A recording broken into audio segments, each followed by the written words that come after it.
Don't go home tonight. Whatever you do, don't go back to your husband. My therapist didn't say it out loud. She didn't even look at me when she slipped the folded note into my hand as I reached for my purse. But the moment I read those words, something inside me went still. Like the world had paused just long enough for me to realize that everything I thought I understood about my life might be wrong. I didn't react. I didn't ask questions. I just nodded politely, thanked her for the session, and walked out into the late afternoon sun as if nothing had changed, even though everything had. The parking lot outside her office was quiet, the kind of quiet that usually felt peaceful, but that day it pressed against my chest. I sat in my car for a long moment, the note resting on my lap, my fingers tracing the crease where she had folded it in half. Run from your husband. The words didn't make sense. Edward and I had been married for 42 years. 42 years of shared routines, shared meals, shared silence. He wasn't a stranger. He wasn't someone you ran from. And yet, as I started the engine, I realized I wasn't turning toward home. Instead, I drove straight past the exit that would have taken me back to our house and kept going, my hand steady on the wheel, my breathing slow and controlled. I didn't call Edward. I didn't tell anyone where I was going. I just followed a quiet instinct I hadn't listened to in years. The bank was still open when I arrived, the fluorescent lights inside humming softly as I walked in. The teller recognized me, of course. I had been coming there for decades, always with Edward, always signing whatever he placed in front of me without question. Today I came alone. Mrs. Collins, how can I help you? She asked with a polite smile. I smiled back, just as polite, just as calm. I need to review my accounts, I said. My voice didn't shake. It surprised me how steady it sounded. She nodded and guided me to a small office in the back where a young man in a pressed shirt pulled up my records. I watched his expression change before he said a single word. It was subtle. Flicker. But I saw it. Is everything all right? I asked. He hesitated just long enough to confirm what I already felt in my bones. There have been some regular withdrawals, he said carefully. Authorized under a power of attorney. Power of attorney. The phrase hung in the air between us. I stared at the screen as he turned it slightly toward me. There it was. My name. My account. And transactions I didn't recognize. Monthly transfers. Large ones. Consistent. Quiet. Like someone had been slowly emptying my life, one careful step at a time. Who authorized this? I asked. He pointed to a document attached to the file. My signature sat at the bottom, neat and familiar. Too familiar. I knew my handwriting better than anyone. I also knew when something wasn't quite right. The curve of the letters. The pressure of the pen. Close enough to pass. Not close enough to be real. I felt a strange calm settle over me. Colder than fear, sharper than anger. Can I get a copy of that document? I asked. Of course. He printed it out and handed it to me. I folded it carefully, just like the note from my therapist, and slipped it into my purse. 2 pieces of paper. 2 quiet warnings. One from a woman who barely knew me. One from a system that had been quietly changing behind my back. When I stepped back outside, the sun had dipped lower, casting long shadows across the parking lot. For the first time in years, I didn't feel like I was returning to my life. I felt like I was standing just outside of it, looking in, finally seeing the parts one had missed. I thought about Edward. About the way he had started handling all the finances after his retirement. About how Vanessa, my daughter-in-law, always seemed to be nearby when paperwork was involved. About the small things I had ignored. The conversations that stopped when I entered the room. The documents I was told were just routine. The way decisions were made without me, even when they involved my own home, my own future. I stood there for a long moment, the evening air cool against my skin, and for the first time I didn't rush back to fix the discomfort, to smooth things over, to pretend everything was fine. Instead, I reached into my purse, unfolded the note again and read it one more time. Don't go home tonight. I didn't know exactly what I was running from yet, but I was starting to understand something far more important. I wasn't safe in the life I thought I had. And whatever waited for me at home, it had already begun. I did not drive home that night. Instead, I checked into a small hotel just off Route 18, the kind of place that still used real keys instead of plastic cards and had a faint smell of lemon cleaner in the hallway. It was not somewhere Edward would ever think to look, which made it perfect. I stood inside the room for a while after closing the door, my purse still hanging from my shoulder, listening to the silence. It felt different from the silence at home. This one did not carry tension. It did not feel like it was hiding something. Just existed. I set my purse down on the small desk by the window and slowly took out the 2 pieces of paper. The note from my therapist. The bank document with my name printed at the bottom. I placed them side by side and sat down, studying them like they were part of the same story, even though I did not yet know how they connected. For years, I had trusted Edward with everything that involved numbers, paperwork, decisions that felt too complicated or too tedious to question. He had always told me that it was easier that way, that I should not have to worry about those things at my age. I had believed him, not because I was incapable, but because I thought that was what marriage meant. Division of responsibility, trust, partnership. Now, sitting alone in that quiet room, I began to replay moments I had dismissed before. The day Edward insisted we update our financial documents after his retirement. The afternoon Vanessa came over with a stack of papers and a bright smile, telling me it was all routine. The way she stood just a little too close as I signed, her hand lightly guiding the pages into place. At the time it had felt like help. Now it felt like something else entirely. I picked up the bank document again and looked closer at the signature. It was my name, yes, but it did not feel like me. There was a stiffness to it, a hesitation that I did not recognize. I had always signed my name with a certain flow, a rhythm that came from years of repetition. This looked practiced, not natural. Careful, not confident. I set the paper down and leaned back in the chair, staring at the ceiling. How long had this been happening? How many decisions had been made without me, disguised as something I had agreed to? The thought did not make me panic. It made me quiet. I reached for my phone, turning it over in my hand before unlocking it. There were 3 missed calls from Edward. 1 voicemail. A message from Vanessa that read, "Where are you? Dinner is ready." The words were simple, but they carried a weight I could not ignore. Dinner is ready. As if nothing had changed.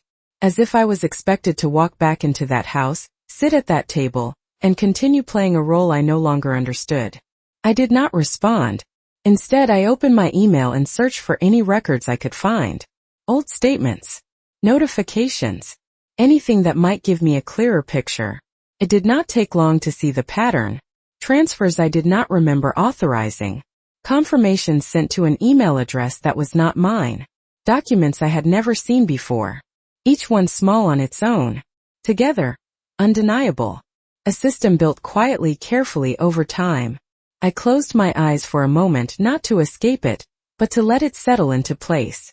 The truth was not loud. It did not arrive with shouting or confrontation. It revealed itself in details. In patterns. In the spaces between what I thought I knew and what was actually happening. When I opened my eyes again, I felt different. Not afraid. Not even angry. Just aware. I picked up the therapist's note once more, holding it between my fingers. Don't go home. I understood now that it was not just a warning. It was an invitation. A chance to step outside of something before it closed in completely. I stood up and walked to the window, pulling the curtain aside slightly. The parking lot below was mostly empty. A few cars scattered under the dim glow of streetlights. Ordinary. Unremarkable. Safe. I realized then how long it had been since I had felt that way about my own life. Safe. My phone buzzed again in my hand. Another call from Edward. This time I let it ring until it stopped. Then I turned it off completely and placed it on the desk. Tomorrow I would start asking questions. Real questions. I would find out exactly what had been done in my name and why. But tonight, I allowed myself something I had not given in a very long time. Distance. From the house. From Edward. From the version of my life that no longer made sense. And as I stood there in that quiet room, I realized something else. Something that settled deeper than any fear could reach. Whatever they had been planning, it depended on me not noticing. And that was no longer going to happen. The next morning arrived quietly, without urgency, as if the world had decided to move forward without waiting for me to catch up. I woke before the alarm, the soft hum of the hotel air conditioner the only sound in the room. For a moment I did not remember where I was. Then I saw the unfamiliar ceiling, the drawn curtains, the 2 folded papers resting neatly on the desk, and everything returned with a clarity that felt almost clinical. I sat up slowly, placing my feet on the carpet, grounding myself in the present before the questions could rush in. There was no panic, only a steady awareness that something had shifted, and there was no going back to the version of myself who would have ignored it. I dressed carefully, choosing the same kind of neutral outfit I had worn for years, something that would not draw attention, something that would allow me to observe without being observed. Habit. Even now it remained. I picked up my phone but did not turn it on. Not yet. Instead, I placed it in my purse beside the 2 documents and left the room, locking the door behind me with a quiet click that felt more final than it should have. The morning air outside was crisp, carrying the faint scent of freshly cut grass from somewhere nearby. Ordinary details. They helped. They kept everything from feeling unreal. I drove to the address printed at the top of one of the documents from the bank. It was a small legal office I did not recognize, tucked between a pharmacy and a dry cleaner in a modest shopping strip. The sign on the door read Harper & Cole Legal Services. I sat in my car for a moment, studying the entrance, as if expecting something about it to reveal what I would find inside. It did not. It looked like any other office. Quiet. Unassuming. I stepped out of the car and walked in. A bell chimed softly as the door closed behind me. The receptionist looked up with a polite smile that faltered just slightly when I gave my name. It was subtle, but I noticed. "Do you have an appointment, Mrs. Collins?" she asked. I shook my head. "No, but I believe your office has been handling some documents in my name." That was enough. She hesitated, then disappeared into a back room. I stood there, my hands resting lightly on the counter, my posture relaxed, as if I were simply following up on routine paperwork. Inside, I could feel the tension building, not as fear but as confirmation. A few moments later, a man stepped out, adjusting his glasses as he approached. "Mrs. Collins," he said, his tone measured, professional. "I am Thomas Cole. How can I assist you today?" I reached into my purse and placed the document on the counter between us, turning it so he could read it. "I would like you to explain this to me." He glanced down, and for a brief second, his expression shifted. Recognition. Then it was gone, replaced by something neutral, controlled. "This appears to be a power of attorney authorization," he said. "Signed and notarized." "Signed by me," I said quietly. "Yes," he replied. I held his gaze. "Then you will not mind showing me when and how that signature was obtained?" There was a pause. Not long, but enough. He cleared his throat slightly and gestured toward a private office. "Perhaps we should discuss this in more detail inside." I followed him without hesitation. The room was small, with a desk, 2 chairs, and a framed certificate on the wall. Everything about it was designed to feel official, trustworthy. I sat down, placing my purse on my lap, and waited. He opened a file, flipping through pages with careful precision. "According to our records," he began, "this document was executed 3 months ago. You were present, along with your husband and a witness." 3 months ago. I searched my memory. I found nothing. That matched. No appointment. No meeting. No moment where I had knowingly given someone control over my finances. "And the witness?" I asked. "Who was that?" He glanced down again. "Vanessa Collins." The name settled into the room like something that had been expected but not yet spoken. I nodded once, slowly, as if I were confirming a detail in a story I already understood. "Of course," I said. He continued speaking, explaining the legal structure, the permissions granted, the scope of authority. I listened, but the words themselves mattered less than what they revealed. This was not an accident. It was organized, documented, approved through channels that required planning and intent. When he finished, he looked at me, perhaps expecting confusion or distress, or questions that would place me back into the role of someone trying to catch up. Instead, I simply reached forward, closed the file gently, and met his eyes. "I see," I said. And I did. Not everything. Not yet. But enough. Enough to know that whatever had been set in motion had been done with the expectation that I would never walk into a room like this and ask these questions. Enough to understand why someone had slipped me that note instead of saying the words out loud. I stood up, smoothing my jacket as I did. "Thank you for your time, Mr. Cole," I said calmly. He nodded, though there was something uncertain in his expression now, something that had not been there when I walked in. I turned and walked out of the office, the bell above the door chiming once more as I stepped back into the daylight. The world looked the same, but I no longer did. And for the first time I began to consider not just what had been done to me, but what I was going to do about it. I did not return to the hotel right away. Instead, I sat in my car across the street from the legal office, my hands resting lightly on the steering wheel as I stared at nothing in particular. The conversation replayed itself in my mind, not as a blur, but as a sequence of clear, deliberate details. 3 months ago. A document executed. My husband present. Vanessa as witness. It was all too structured to be a misunderstanding. I reached into my purse and took out the copy again, smoothing it against my knee. For years, I had told myself that small discomforts were part of growing older. That feeling left out of decisions was simply a natural shift in family dynamics. That trusting Edward to handle everything was a form of stability, not surrender. Now those explanations felt thin, like something I had repeated often enough to stop questioning. I thought back to the day that must have been referenced in that office. 3 months ago. Late spring. The weather had been warm, I remembered that much. Vanessa had come over in the afternoon, carrying her usual tote bag filled with papers and that practiced smile that never quite reached her eyes. She had made tea. She always did that, as if the gesture itself made everything else seem harmless. Edward had joined us at the table, unusually attentive, explaining that there were some documents we needed to update for convenience. I remembered asking a question. Just one.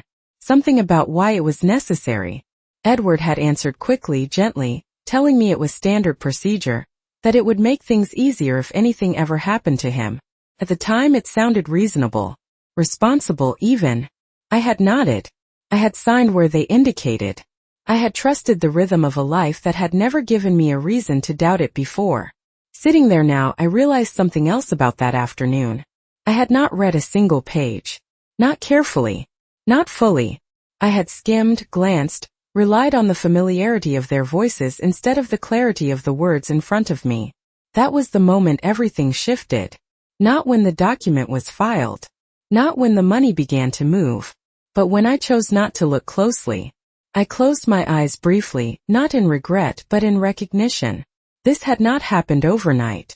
It had been built slowly, layer by layer, decision by decision, until it became something that looked official, legitimate, unquestionable.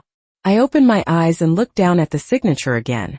It was close enough to mine to pass through systems to be accepted without challenge. Close enough that no one would question it unless they had reason to. And no one had. Because no one had expected me to question it either. My phone was still off. The silence around me was complete, uninterrupted by calls or messages that would try to pull me back into the version of events they had prepared. I realized then that this distance was not just physical. It was clarity. Without their voices, their explanations, their reassurances, I could see the pattern without interference. Vanessa's involvement was no longer a suspicion. It was documented. Formalized. She had not just been present. She had been necessary. A witness. A participant.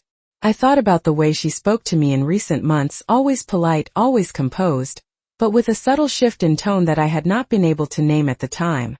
There had been a confidence there, a quiet certainty, as if she already knew how things would unfold, as if the outcome had already been decided. I started the car, the engine turning over with a steady hum, and pulled out onto the road. I did not head toward home. Not yet. Instead, I drove slowly through familiar streets, passing places that had once felt like anchors in my life.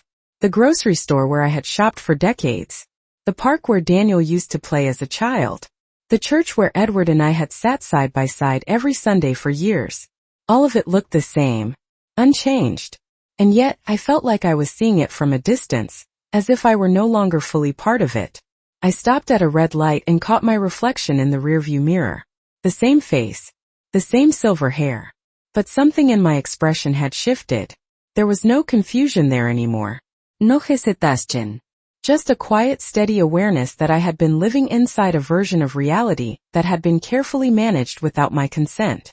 When the light turned green, I drove forward, not with urgency but with purpose. I did not need to rush. The truth was already unfolding piece by piece, exactly as it had been hidden. And for the first time I was not reacting to it. I was following it, allowing it to lead me to whatever came next, knowing that each answer would only confirm what I had begun to understand. This was not just about money. It was about control. About decisions made in my name for my life without my knowledge. And now that I had seen it, truly seen it, there was no part of me left that was willing to pretend otherwise. By the time I returned to the hotel, the sun had already begun to dip behind the buildings, casting long shadows across the parking lot. I parked in the same spot as before and sat there for a moment, my hands resting loosely in my lap, letting the quiet settle around me again. Everything I had seen, everything I had confirmed, had not overwhelmed me the way I once might have expected. Instead, it had sharpened something inside me. A focus. A clarity that made each next step feel less like a reaction and more like a decision. I stepped out of the car and walked back into my room, closing the door behind me with the same quiet finality as the night before. The 2 documents were still on the desk where I had left them, waiting. I did not pick them up right away. Instead, I walked to the small coffee maker in the corner and prepared a cup slowly, deliberately, as if maintaining routine would help organize my thoughts. The simple act grounded me. When I finally sat down, I placed the cup beside the papers and opened my purse again, reaching for something I had not yet examined. My checkbook. It was something I had not used often in recent years. Edward preferred everything to be handled electronically, through accounts and systems he managed. I flipped it open and began to look through the last entries I had personally written.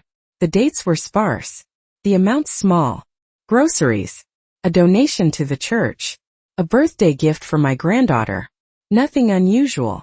Nothing that reflected the scale of what I had seen at the bank. I turned the pages more slowly, then stopped. There, between 2 of my entries, was a check I did not remember writing. The handwriting was mine, or at least it appeared to be. The amount was larger than anything I would have written without a clear reason.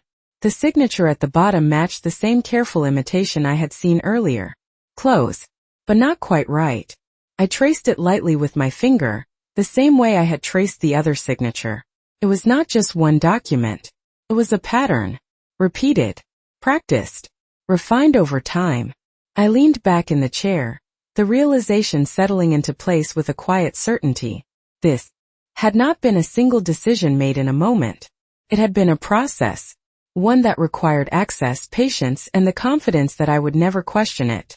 I reached for my purse again and took out my phone, turning it on for the first time since the night before.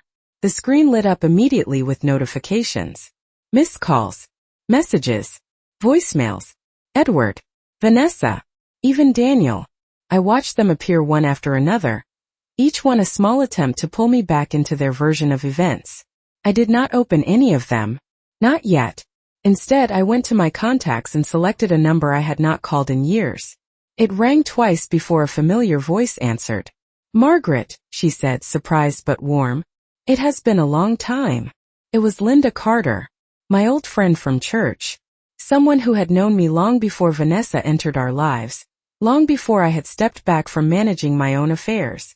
Someone who had always asked questions when something did not feel right. Hello, Linda, I said calmly.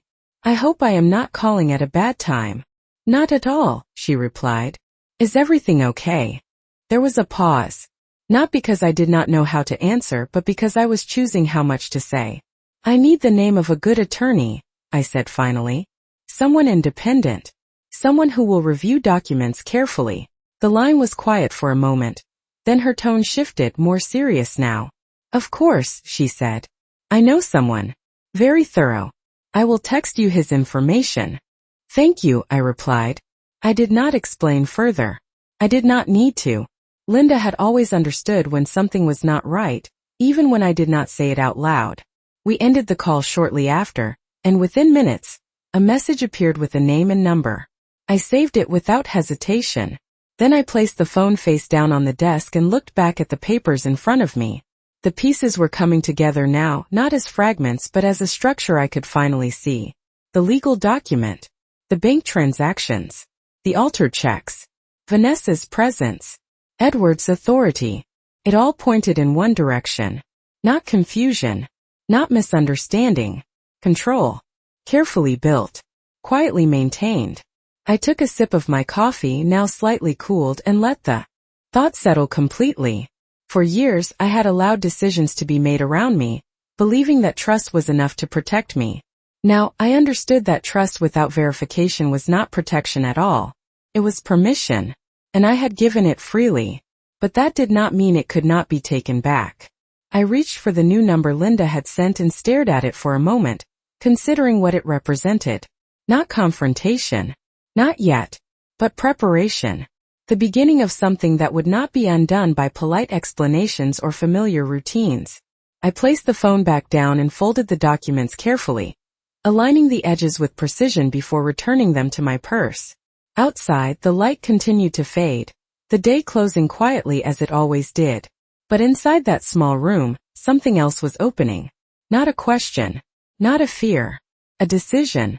Whatever had been set in motion 3 months ago had relied on one assumption.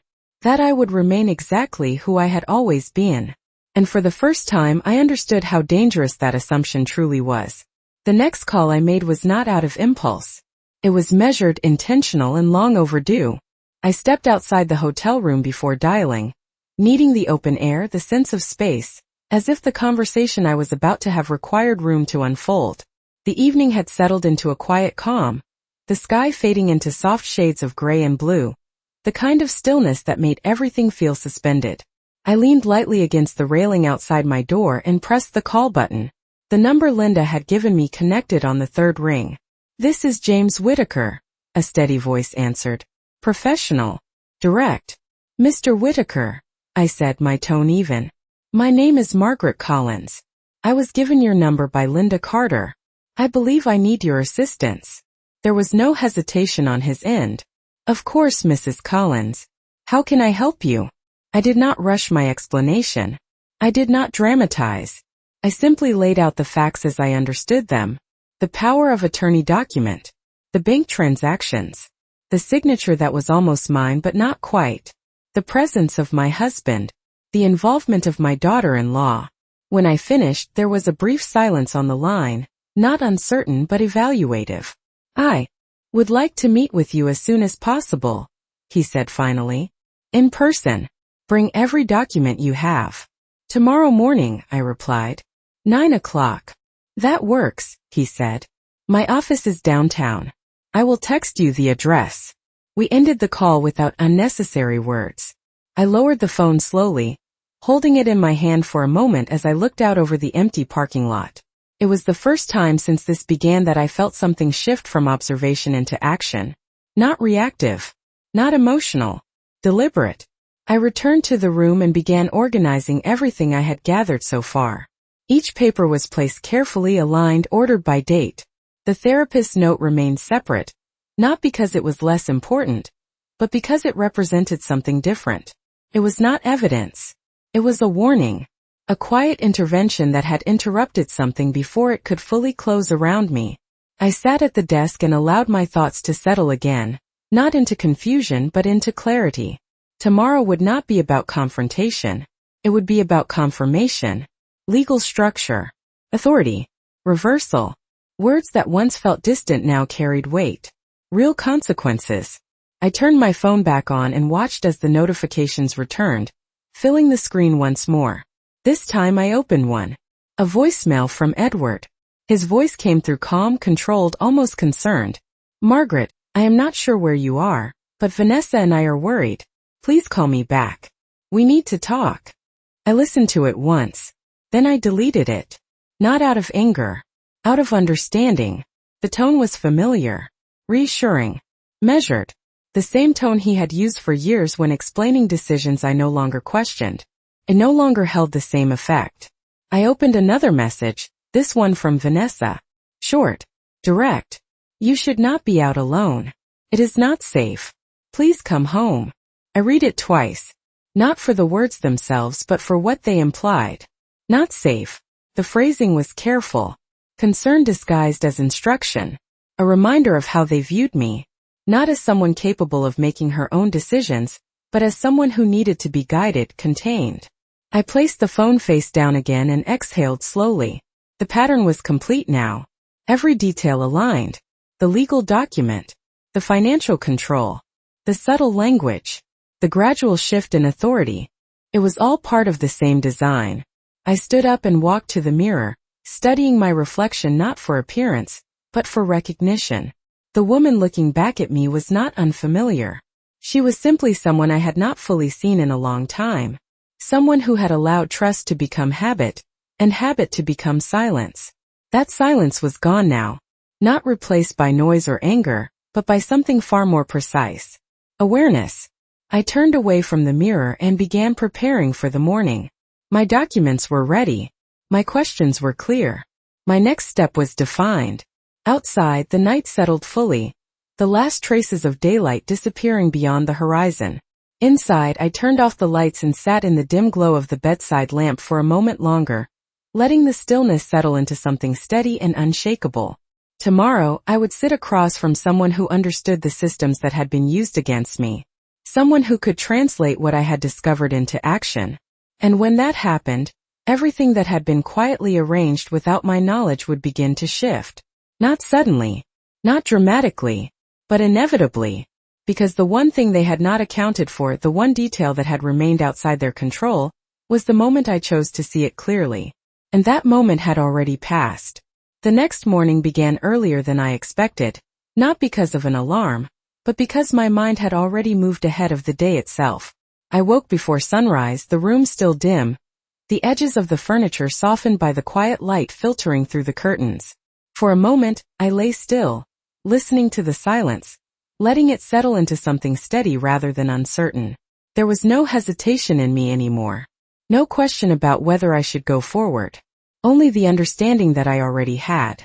I dressed carefully, choosing a simple navy outfit, something structured, something that made me feel composed without drawing attention. It was not about appearance. It was about presence. I gathered the documents from the desk, placing them neatly into a folder I had picked up from the front desk the night before. Each page was aligned, each detail accounted for. When I picked up the therapist's note, I paused for a moment, holding it between my fingers. I did not need to read it again. The message had already done its work. I folded it once more and placed it at the back of the folder, not as evidence, but as a reminder of where this shift had begun. The drive downtown was quiet, the road still lightly filled as the city eased into its morning rhythm. I noticed everything more clearly now. The traffic lights changing, the steady flow of cars, the people walking along the sidewalks with their own routines, their own lives unfolding without interruption. It struck me how easily a life could appear stable from the outside, even while something entirely different was happening beneath it. I parked in front of the office building James Whittaker had texted me the night before. It was larger than the one I had visited the previous day, with glass doors and a polished lobby that reflected a sense of order and permanence. I stepped inside, the cool air greeting me as I approached the reception desk and gave my name. There was no hesitation this time. No flicker of recognition that needed to be hidden. I was expected. I was prepared. A few minutes later, I was led into a conference room where James Whittaker was already waiting. He stood as I entered, offering a firm handshake, his expression attentive but not intrusive. "Mrs. Collins," he said, "please have a seat." I sat down, placing the folder in front of me and opening it with deliberate care. I did not rush. I did not fill the silence with unnecessary words. Instead, I began to lay out the documents one by one, explaining each piece as I had the night before, but this time with greater precision. The legal office, the power of attorney, the bank records, the altered checks, the involvement of Edward, the presence of Vanessa. He listened without interruption, his attention fixed, his responses measured only in small nods that indicated he was following every detail. When I finished, he leaned back slightly in his chair, his hands folded in front of him as he considered what I had presented. "You did the right thing by coming here," he said finally. "Everything you have described points to a coordinated transfer of financial control under questionable circumstances." His words were calm, clinical, but they carried weight. Not suspicion. Confirmation. The signature is not mine, I said quietly. It is close, but it is not mine. He nodded. That will be examined. We will bring in a forensic specialist if necessary. But more importantly, the circumstances under which this document was executed will be reviewed. Consent is not just about a signature. It is about understanding and intent. Understanding. Intent. Words that had been absent from that afternoon 3 months ago. Words that now defined everything. He continued outlining the steps ahead. Immediate actions. Freezing certain transactions. Notifying the bank. Challenging the validity of the power of attorney. Each step was precise, structured, designed to interrupt what had been quietly put into place. I listened carefully, asking questions where necessary, not to challenge, but to fully understand the process. There was no emotion in the room, no raised voices, no dramatic declarations. Only clarity. When he finished, he looked at me directly. There is one more thing you should consider, he said. Do not confront them yet. Let the process begin first. Once they realize their control is being challenged, their behavior may change.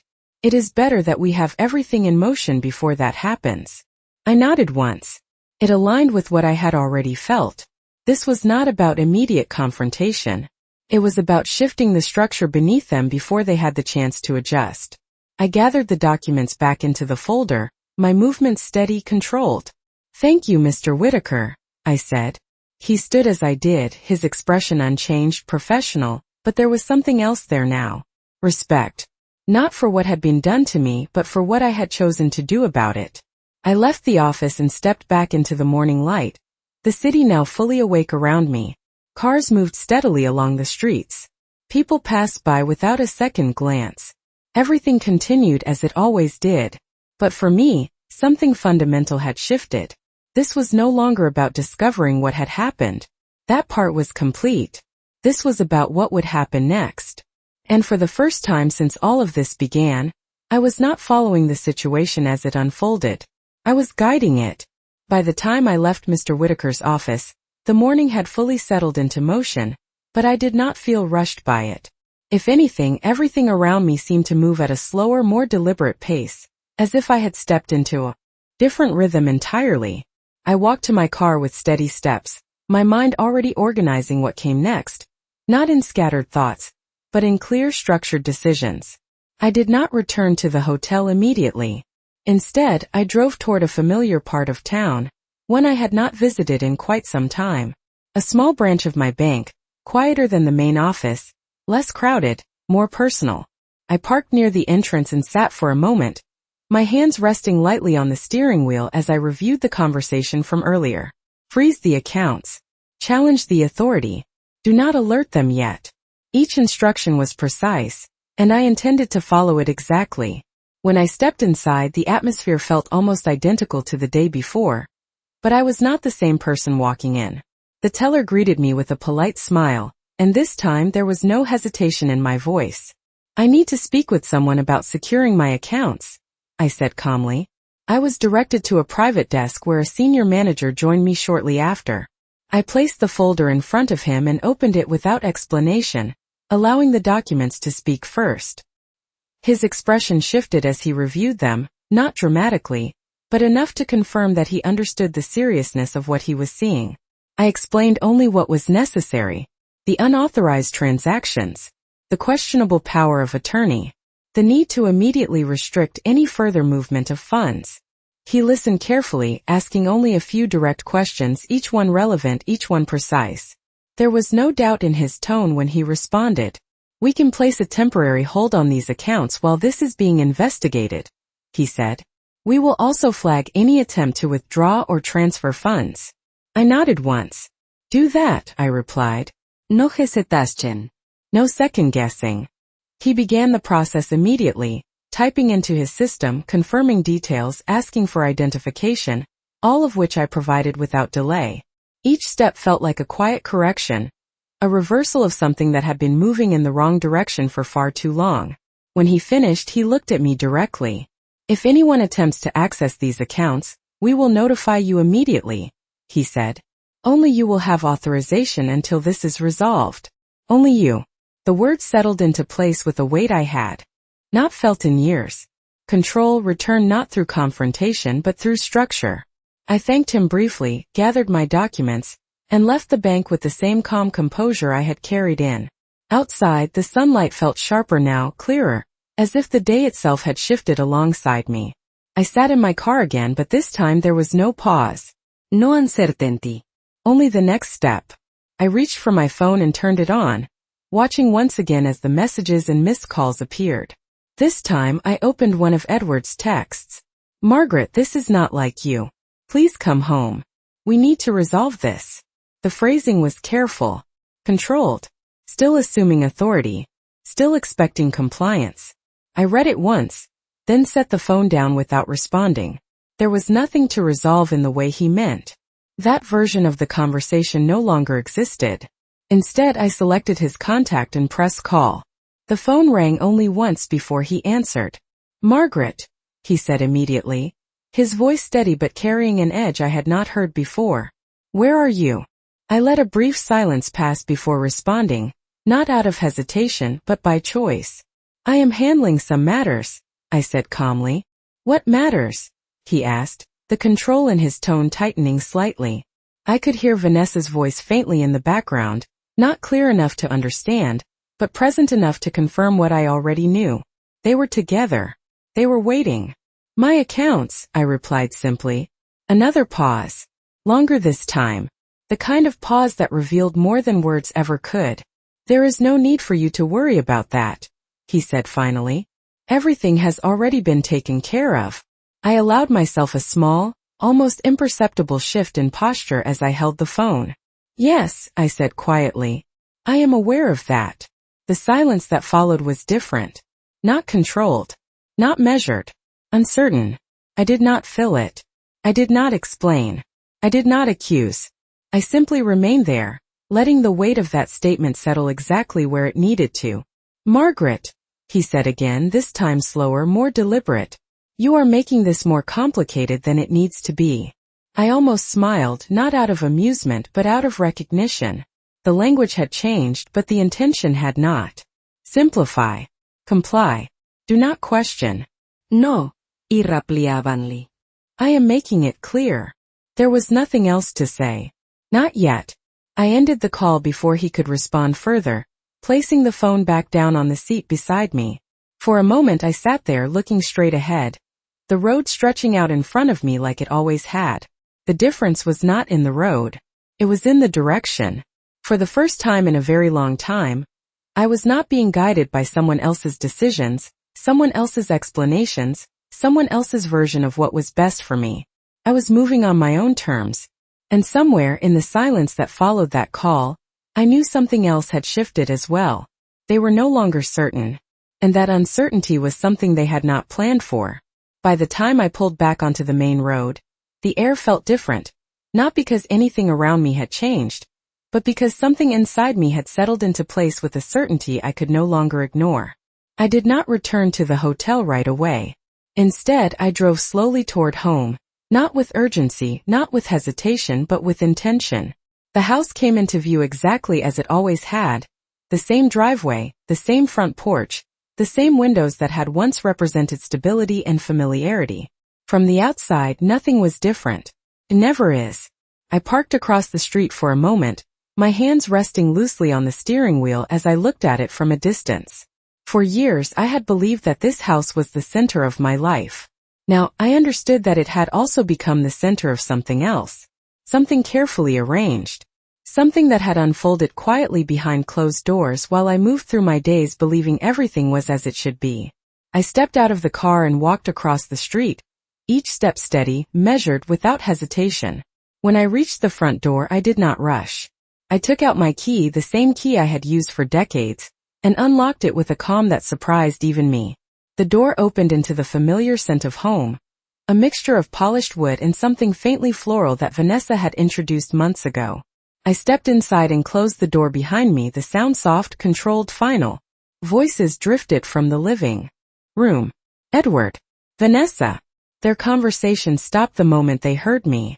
I walked in without announcing myself, without changing my pace, and found them both standing near the coffee table, their expressions carefully arranged, as if they had been preparing for this moment without knowing exactly when it would arrive. Edward spoke first. "Margaret," he said, his tone measured, but there was something underneath it now, something less certain than before. "Where have you been?" I did not answer immediately. Instead, I placed my purse gently on the table and looked at them both, not with accusation, not with anger, but with clarity. The kind of clarity that does not need to raise its voice to be heard. "I have been taking care of my affairs," I said evenly. Vanessa shifted slightly, her posture tightening, her smile appearing for a brief second before fading. "You had us worried," she said, her voice soft, controlled. "You should have told us where you were." I met her gaze, holding it just long enough to let the silence settle between us. "That was never the arrangement, was it?" I replied quietly. Edward stepped forward slightly, his presence attempting to re-establish something that no longer existed. "Margaret, whatever you think is happening, we can explain." I nodded once. "I know you can," I said. "You always have." The words were simple, but they carried everything I had come to understand. The explanations, the reassurances, the decisions made in calm voices that left no room for question. I reached into my purse and took out the folder, placing it on the table between us. I did not open it right away. I let it sit there, a physical representation of something they had not expected to face. "I met with an attorney this morning," I continued, my tone steady, unchanged. "And I visited the bank." That was enough. I saw it immediately. The shift, subtle but undeniable. Vanessa's composure faltered for just a moment, her eyes flicking toward Edward before returning to me. Edward's posture stiffened, his expression tightening in a way I had never noticed before. Not anger. Not yet. Calculation. "There is no need to involve outsiders in family matters," he said carefully. I almost smiled, not out of humor but out of recognition. The language had not changed. Only the context had. "This is no longer a family matter," I replied calmly. "It is a legal one." The silence that followed was heavier now, no longer controlled, no longer guided by their assumptions. I opened the folder and turned it toward them, revealing the documents inside. The power of attorney, the bank records, the altered checks. I did not point to anything. I did not explain. I did not need to. They understood exactly what they were looking at. For a moment no one spoke. The room felt still, suspended in a space where the truth no longer needed to be uncovered. It had already been placed on the table. Edward exhaled slowly, his voice lower now, more measured. "Margaret," he began, "this is not what it looks like." I met his gaze without hesitation. "No," I said quietly. "It is exactly what it looks like." There was nothing else to add. No need to argue. No need to defend. The structure had already shifted. The accounts were secured. The authority was being challenged. The process was in motion. Whatever control they believed they had established was already beginning to unravel, not through confrontation, but through something far more effective. Awareness. I closed the folder gently and picked it up, holding it against my side as I stepped back. "You should speak with your own attorney," I said calmly. "You are going to need one." Vanessa's expression tightened, her composure slipping just enough to reveal the uncertainty beneath it. Edward did not respond. He did not move. He simply stood there, facing something he had not planned for. I turned toward the door without waiting for an answer. As I reached it, I paused for just a moment, my hand resting on the handle, and looked back at the room that had once defined my life. Nothing had changed. And yet everything had. I opened the door and stepped outside, the air cool and steady against my skin, and closed it behind me without a sound. This time I did not hesitate. I walked forward, away from the house, away from the version of my life that had been quietly rewritten without my knowledge, and towards something I had not felt in a very long time. Not freedom. Not relief. Control. And this time it belonged to me.